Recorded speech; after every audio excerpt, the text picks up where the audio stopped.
year is 2021. A random guy from some part of the world, unwinding after a long day, is seeking adventure in the mundane corners of the internet. Our unsuspecting hero stumbles upon a site that looks rather plain, but something about it piques their curiosity. Maybe it's the outdated design or the mysterious lack of information. The user starts to play around with the URL. What if there are hidden pages? What if there's something cool behind the scenes?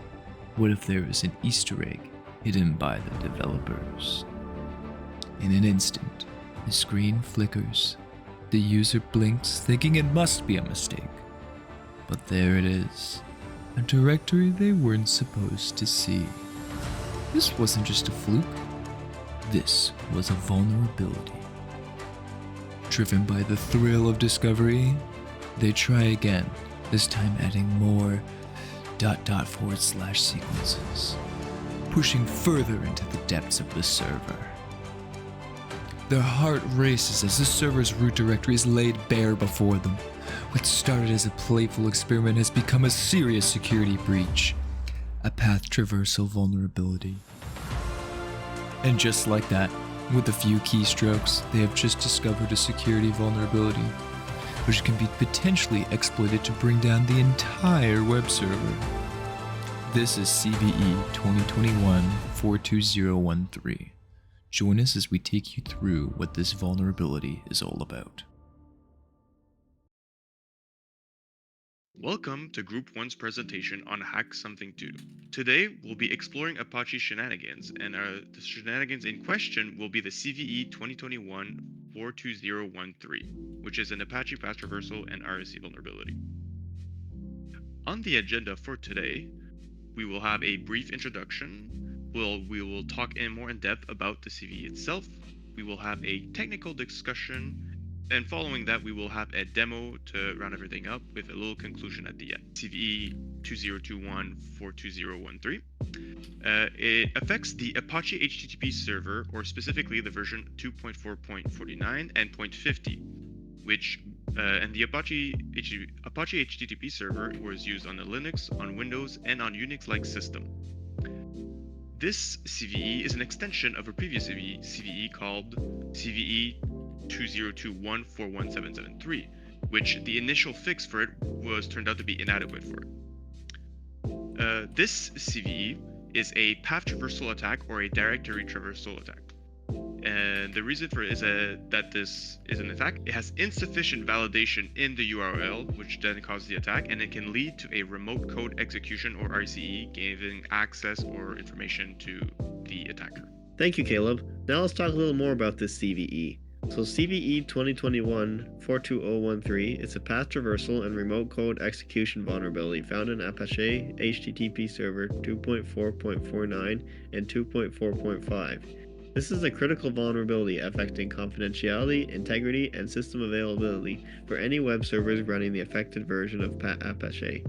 With this vulnerability, an attacker can traverse all directories in a system just beyond the directories within the website, and if CGI scripts are enabled in the Apache server, the attacker can execute code remotely, allowing them to tamper with files and impact system availability. So, talking about path traversal. Through path traversal, confidentiality is compromised as the attacker can access any file on the system where the web server is hosted. For example, let's say the web server was running an e-commerce website. This website would be accessing a customer database with sensitive information. There is a very good chance that that customer database is hosted on the same system. The attacker could access the database through path traversal and steal sensitive customer information such as names, addresses, and account information, potentially even including passwords.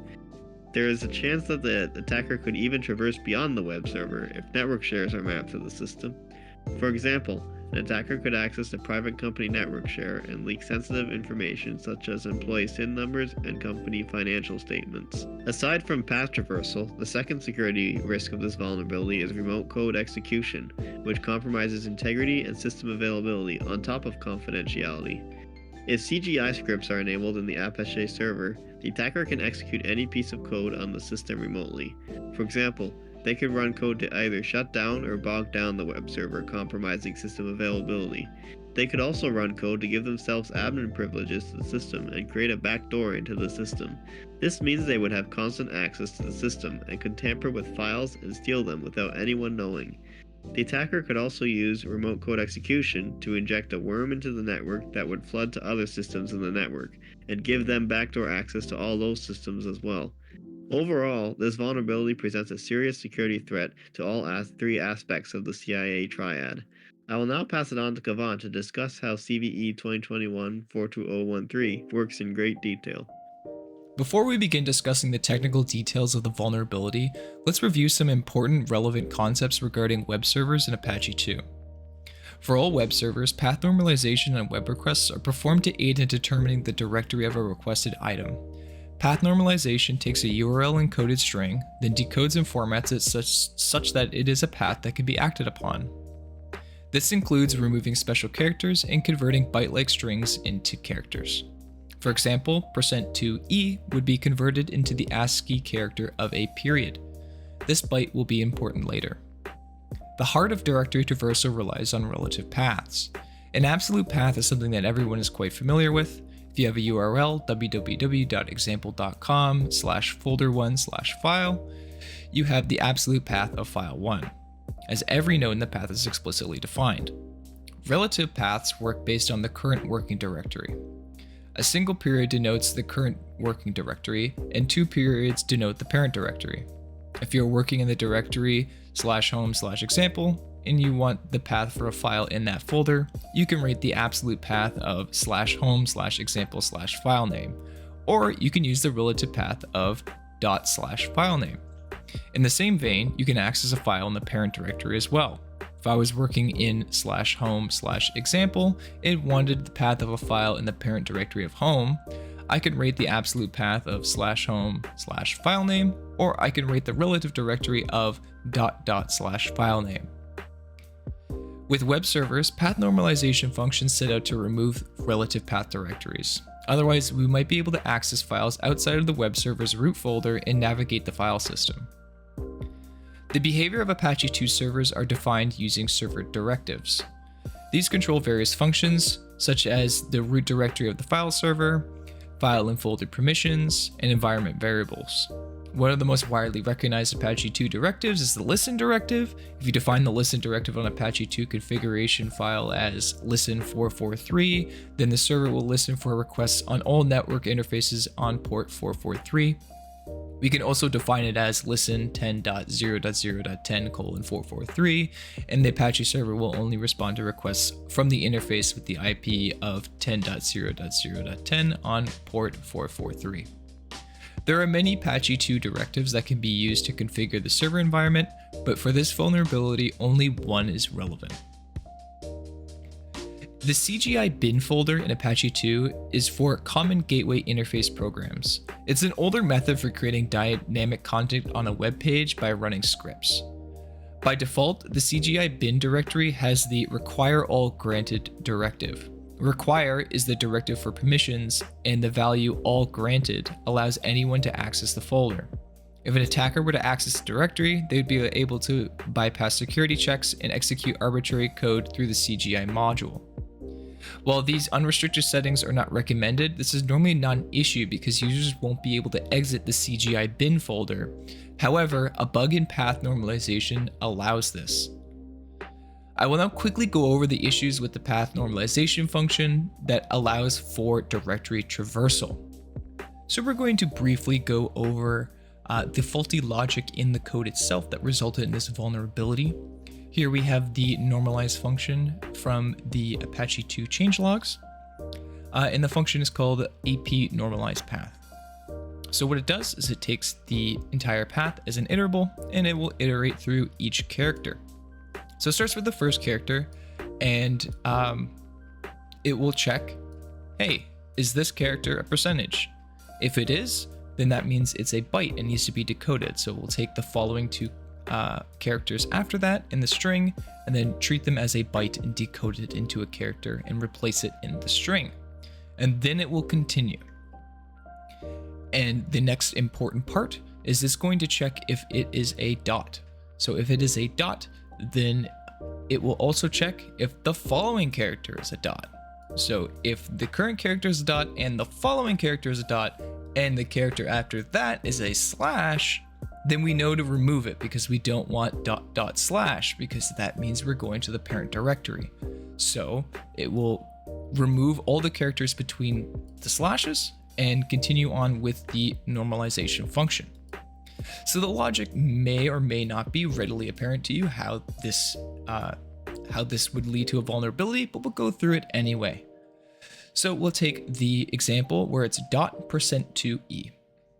So going through the first character, it is dot. So it will check if it is a percentage mark, and it is not a percentage mark, so it will not decode anything, and then it will continue. Then it will go to the part where it checks for the dot dot slash. It will say, is the current character a dot? Yes, it is. Well, is the following character a dot and the character after that a slash? We'll actually know the character after it is a percentage, and then the character after that is 2. So then it won't perform this removal, and it will continue on with the function. The next character is a percentage, part of the byte %2e. So it will check, is it a percentage mark? Yes, it is. So then it will take the next 2 characters as a byte value and change the current character in the path with that byte value. So %2e would translate to a dot. So moving on forward, it's going to check, is the current character a dot? Yes, it is. Well, is the next character a dot? Nope, it's a slash. So it won't remove it from the function either. So now we have dot dot slash in the normalized path when it's not supposed to be there. It's quite simple, and a quick fix would be to perform all of the decoding first and then check for the dot dot slash, but they had a different way of going about things. So here's the fix that they decided to implement. I have it highlighted here. So all the logic is pretty much the same, except it adds this additional check to avoid this encoding issue. So instead it will check, well, is the current character in the path a period? And if it is, then it will check the next 3 characters if they are %2e. And if it is, remove everything between the slashes and continue on with the normalization function. However, this is vulnerable for the exact same reasons that the last patch was vulnerable. You can encode characters. So you can encode the 2 as a %32, and you can encode the e as a %65, which decodes back to %2e, which decodes into a dot, and it bypasses this check altogether. So this is what led to CVE 2021-41773 and the subsequent patch that resulted in CVE 2021-42013. Putting this all together, we can perform a directory traversal by going to /CGI bin and then accessing the parent directories using /.%32%65/, repeating this path segment over and over until we reach the root directory of the web server. Thanks, Kavan, for the detailed explanation of the CVE. Now we're going to jump into the demo. So here's our example topology. Here's our happy little Kali machine, and here's our sad little Ubuntu server running the vulnerable web server. They're all on the same subnet 10.0.2.0. The Kali VM has an address 2.9 and the server has an address 2.8. And now we're going to see the vulnerability in action. Alright, now what we've all been waiting for, the demo. On the left side, I have the Ubuntu server running Apache, as we just saw in the topology diagram, and in the right side we have a Kali VM simulating the attacker. So let's take a look at the configuration file and see what configuration makes this vulnerable server actually vulnerable. So if I go into the configuration of this server, just gonna go at this one line at a time. So this listen 80 is what makes the server listen on all interfaces port 80, and this line here, load module CGID module, basically enables the execution of CGI scripts on the server. And if I scroll down here, you can see that on all directories, we have said require all granted. This means we can traverse these directories without any restrictions. And if I scroll down here, we have an alias setup icons, and we'll see how that works in our path traversal in a bit. Plus, here's another thing here, options plus exec CGI. This allows the remote code execution of CGI scripts in the specified directories of this file. Now, I'm gonna quickly jump to this Kali machine here, and we're gonna run an nmap on the server so we can see what services we have running. This should be quick.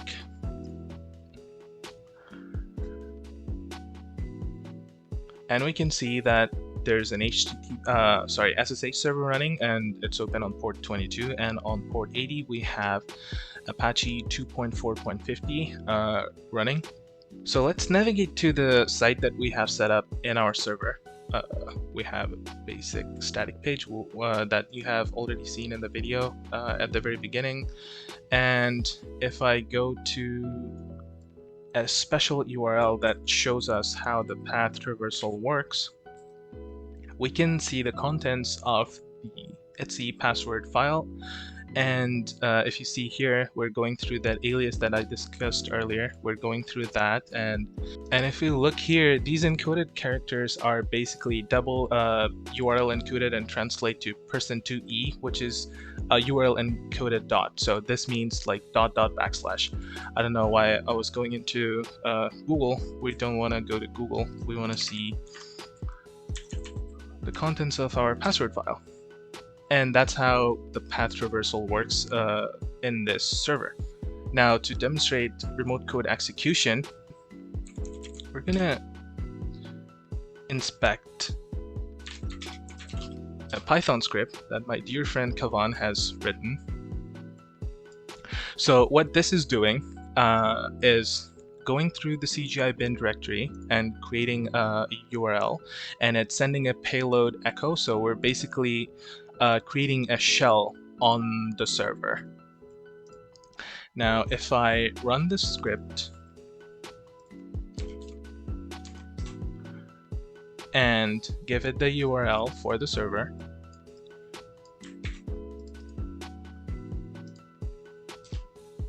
you can see that we have a shell. Now, I can do the same thing that I have done earlier, and we can inspect the contents of the password file. And now I can inspect the contents of the shadow file, which contains all of the password and the hashes. And you can see that we have a password here for the user Ubuntu.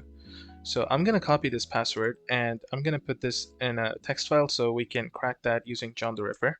And then we'll SSH using this username and password combo to see the danger of this remote code execution. So let me open a text editor, sure that file name works. And I'm gonna paste the hash that I have just retrieved from our remote session, and we're gonna use John the Ripper using this word list. This word list contains 30 very weak passwords to speed up the process, and we're gonna run. And we can see that it has this decrypted the password admin123. So now let's SSH into our vulnerable server using the username Ubuntu, and the password is admin123. And we can see that we have SSH'd successfully into the server, and we can do pretty much everything on the server. That was it for the demo. Massive thanks to Kavan for setting everything up. Thank you, Seth, for that great demonstration. Now let's look back on everything that we learned today. CVE 2021-4-2013 is a crucial vulnerability that affected the Apache HTTP server versions 2.4.49 and 2.4.50. Apache HTTP server is one of the most widely used web servers globally, and this vulnerability exposed a vast amount of servers all around the world. The confidentiality, integrity, and availability of many companies could have been at risk. The vulnerability is known as a path traversal attack that, due to an oversight in the path normalization code, allowed an attacker to access unauthorized directories, opening the door to backdoors, system shutdowns, and many other potential attacks. We demonstrated this in a live demo, in which a threat actor took advantage of this vulnerability, opened the shell using a Python script, read the context of etc/shadow in order to get the hash of the passwords, which allowed the attacker to crack the password and then SSH into a machine. This has been Group 1. Thank you for watching.